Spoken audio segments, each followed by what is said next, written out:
வணக்கம். பிரபஞ்ச பேராற்றல் தங்களை அன்புடன் வரவேற்கிறது. நேற்றைய பதிவில் நாம் நம்ம வாழ்க்கையை மாற்ற போகிற மாயாஜாலம் நன்றி உணர்வு அப்படின்னு பார்த்தோம். ஓகே, இன்னைக்கு நாம் நன்றி உணர்வுனா என்ன, அதை நம்ம வாழ்க்கையில் பயன்படுத்துறதுனால நமக்கு என்னென்ன மாயாஜாலம் நடக்கும், நமக்கு என்னென்ன நல்லது நடக்கும் அப்படிங்கிறத பற்றி ஃபுல்லாக பார்த்துடலாம்.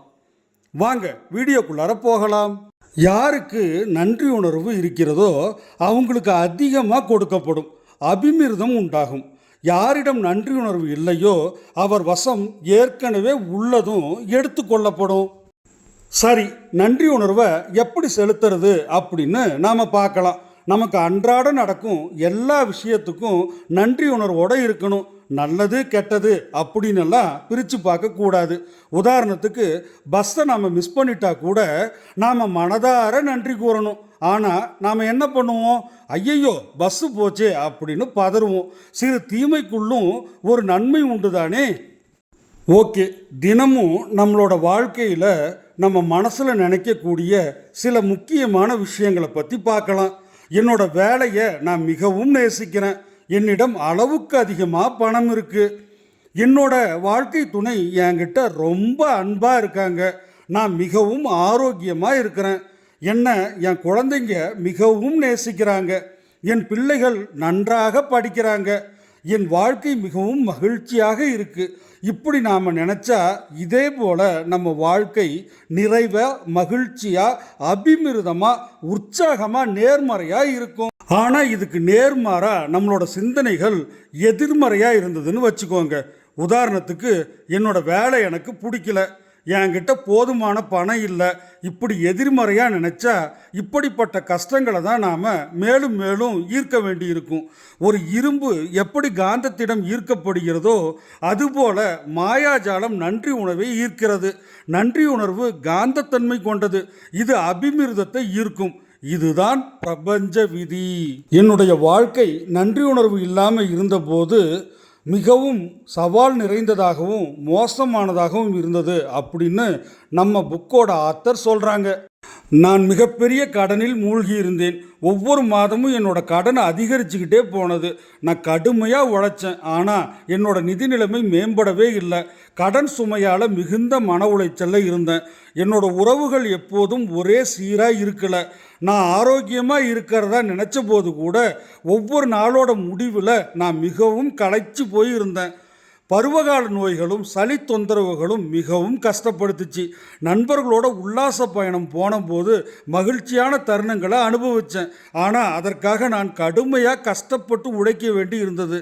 ஒவ்வொரு மாத சம்பளம் வந்த உடனே கரைந்து பற்றாக்குறை ஏற்பட்டது. இவ்வளவு கஷ்டங்களுக்கு பிறகு வாழ்க்கையை மாற்றும் ரகசியத்தை பற்றி நான் கண்டறிஞ்சேன்.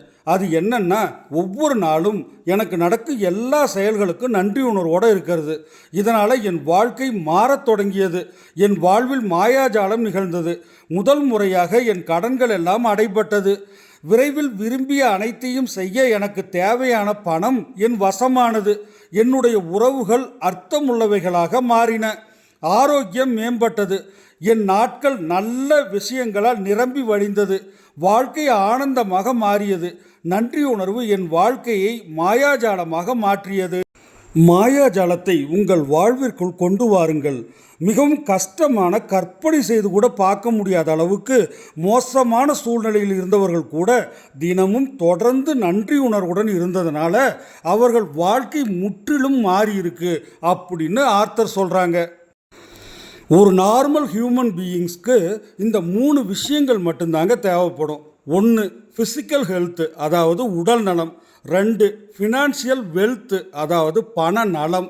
3 ரிலேஷன்ஷிப் வெல்த்து, அதாவது உறவு நலம். இந்த 3ம் சரியாக இருந்தால் போதும், வாழ்க்கை ஃபுல்ஃபில்லாக இருக்குங்க.